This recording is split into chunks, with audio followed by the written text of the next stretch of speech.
यहाँ हेर्दै आमाले त मेरो पिज्जा त यस्तो भएछ ल्याउँदै ल्याउँदा बाटामा त सिधा बोक्नु पर्ने थियो मैले त यस्तरी गरेको त।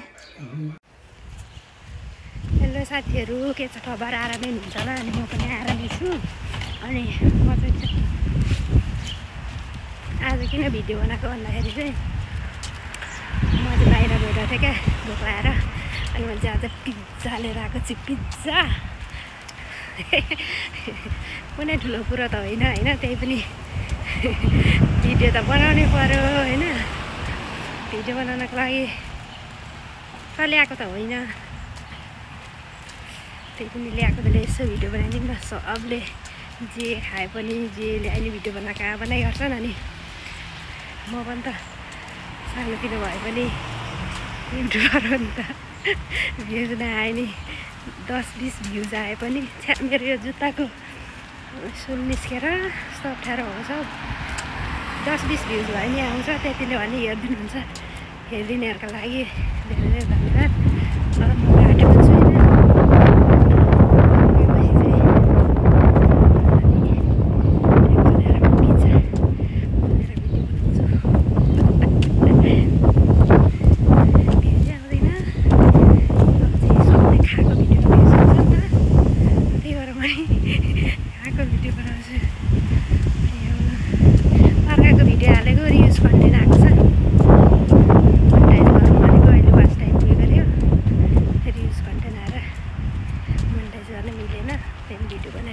मिलिहाल्छ कि भनेर अहिले नै यस्तो राम्रो फुल फुलेछ, यस्तो सुन्दर लागेछ, यस्तो दामी हुन्छ हेर्नु कस्तो मनपर्छ क्या मलाई त।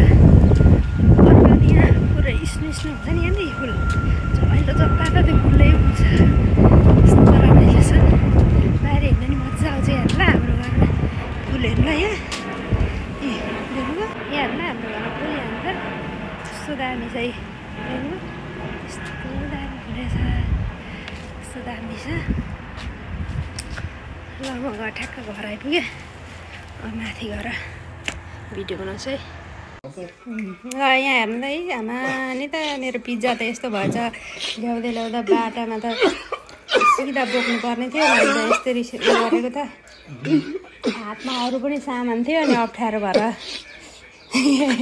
यस्तो भएछ पिज्जा। पिज्जाको नाम निशानै छैन।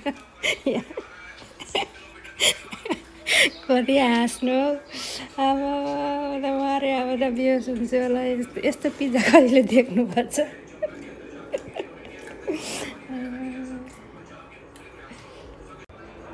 बिचरामा आज कत्रो पिज्जा खाने सपना देखेर पिज्जा बाटोमा फुर्किँदै पिज्जा लिएर आएको।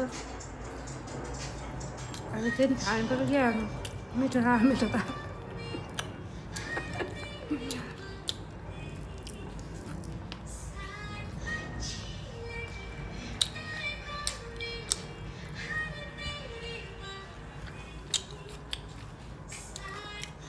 धोका भयो।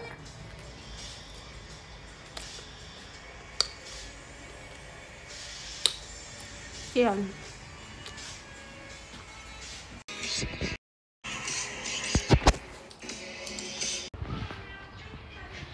जस्तो भए पनि एकदमै मिठो रहेछ पिज्जा होइन। खाइयो अलिअलि बिग्रेको मात्रै हो, अरू केही भएको होइन।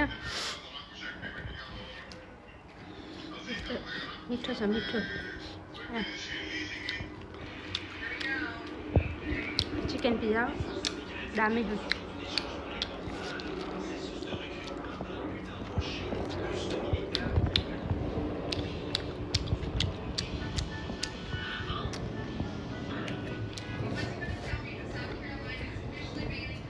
ल आजलाई चाहिँ यति नै। अहिलेसम्म जसले पनि भिडियो हेरिदिनु भयो सबैलाई धेरै धेरै धन्यवाद। सब्सक्राइब गरिदिनु, लाइक गरिदिनु ल। बाई बाई, फेरि भेटौँला।